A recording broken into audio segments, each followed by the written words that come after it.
اللہ تعالیٰ کی طرف سے ایک عظیم الشان مصلح اور ذکی غلام کا حضرت مسیح موعود علیہ السلام کی قوم سے وعدہ کیا جا رہا تھا، جو فتح اور ظفر کی کلید ہوگا اور روحانی موت کے پنجہ سے نجات دلانے والا ہوگا، جو حق کی آمد کی نوید ہوگا اور باطل کی اپنی تمام نحوستوں کے ساتھ رخصت ہونے کی خوشخبری لائے گا، جو اللہ اور اس کے رسول صلی اللہ علیہ وسلم اور اس کی کتاب اور اس کے دین کے مکفرین کے لیے ایک کھلی نشانی ہوگا اور مجرموں کی راہ ظاہر کرنے کا باعث بنے گا۔ ایسے عظیم الشان مصلح کی بعثت اس امر کا تقاضا کرتی ہے کہ قوم میں پیدا ہونے والا بگاڑ بھی اپنے اندر ایک عظمت رکھے گا جس کی اصلاح کی ضرورت ہوگی اور جس کے لیے قادر مطلق خدا کی طرف سے اس کا امر آسمان سے نازل ہوگا۔ وہ ایک مسیحی نفس کا نزول ہوگا جو روح القدس پا کر کھڑا ہوگا اور روح الحق کی برکت سے ان عظیم روحانی بیماریوں کا علاج کرے گا، کیونکہ حضرت مسیح موعود علیہ السلام کی قوم شرک اختیار کرے گی۔ اسی لیے خدا تعالیٰ کی رحمت اور غیوری اس کلمت اللہ کو کلمہ تمجید سے بھیجے گی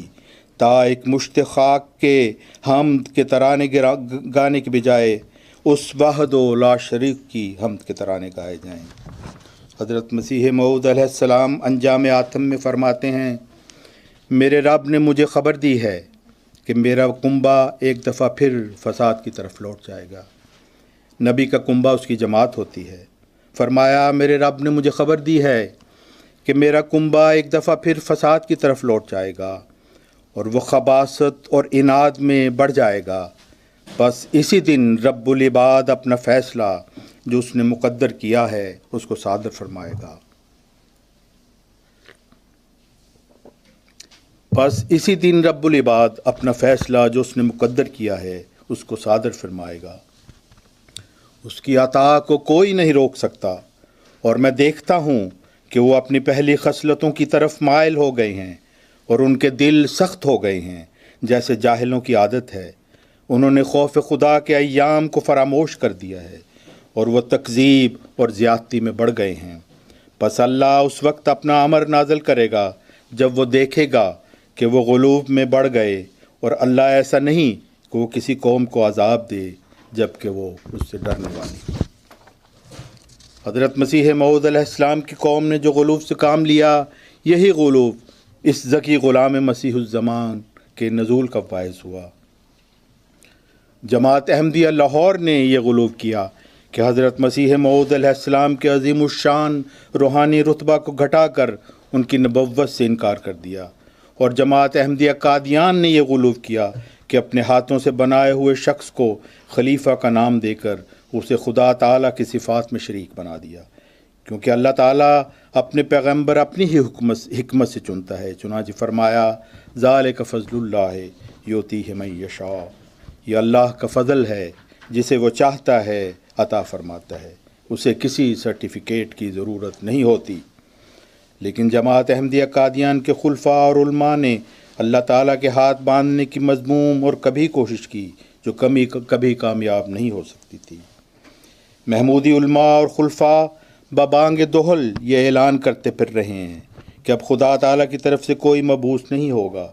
لیکن جب ہم انصاف کی نظر سے حضرت مسیح موعود علیہ السلام کی تحریرات اور ملفوظات کا مطالعہ کرتے ہیں تو معلوم ہوتا ہے کہ حضور علیہ السلام نے مستقبل میں آنے والی کم از کم 4 روحانی شخصیات کا ذکر فرمایا ہے،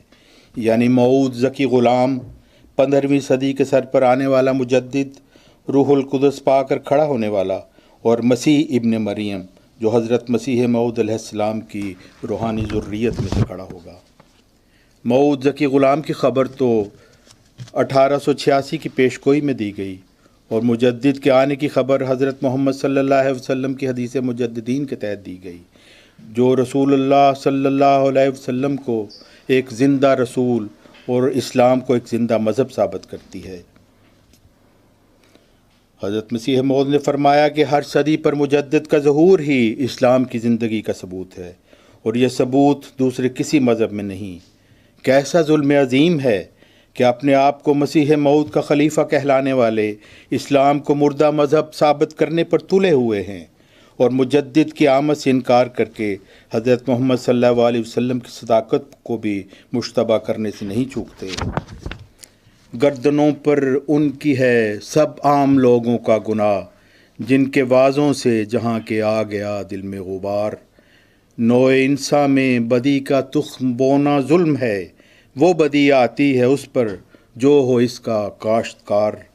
افطرا لعنت ہے اور مفتری ملعون ہے، پھر لعین وہ بھی ہے جو صادق سے رکھتا ہے نقار۔ مفت میں ملزم خدا کے مت بنو اے منکرو، یہ خدا کا ہے نہ ہے یہ مفتری کا کاروبار۔